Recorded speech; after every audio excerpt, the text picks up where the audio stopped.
Aita for refusing to take my ex back, but accepting my fiance's kids. My ex-husband, let's call him Frank, and I got married deeply in love. After a while, I found out I couldn't have children. Frank wanted kids, and he told me he didn't want to leave me, but also wanted to have a child with someone else. I couldn't accept that. Later, I found out he had gotten a woman from his workplace pregnant. He told me he didn't want to divorce me and still wanted to be with me, but I couldn't stay. Despite his resistance, I divorced him, and he married the mother of his child.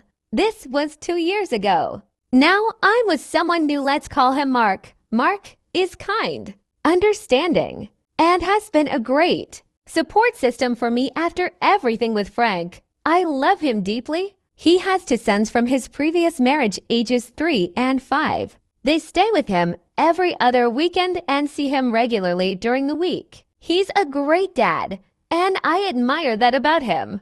Mark and I recently decided to get married, and I'm really happy about it. But ever since Frank found out, he has been trying to contact me. Today, he showed up outside my work. He accused me of being a hypocrite, accepting Mark's kids, but refusing to accept his. He said that all he ever wanted was to build a life with me and grow old together, and that I was being unfair for not accepting him under the same circumstances. Logically, I see why he thinks it's the same situation, but it doesn't feel the same. The thought of Frank and his child still hurts me. Yet I don't feel the same way about Mark and his kids. Frank insists it's the same, but is it? So Aita, update. Wow, I didn't expect to receive this much support. Thank you all so much. I wanted to address a few things that came up in the comments. Surgery was not an option for me. We consulted multiple doctors,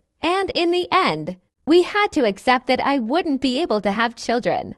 That time was especially difficult for me, and Frank was my biggest source of support. Adoption was also off the table because Frank didn't want it. He wanted biological children. He told me, I don't want to raise someone else's child. I was the one who first suggested divorce back then, but he swore he would never leave me. He even said it will always be just the 2 of us until the end. And I believed him. Frank and I met in high school and were together for 10 years. I think that's why he knows exactly how to get to me. After our conversation today, I started doubting myself. I even felt like I was the one at fault. Thank you all for helping me see things from my perspective again. I feel much more certain now.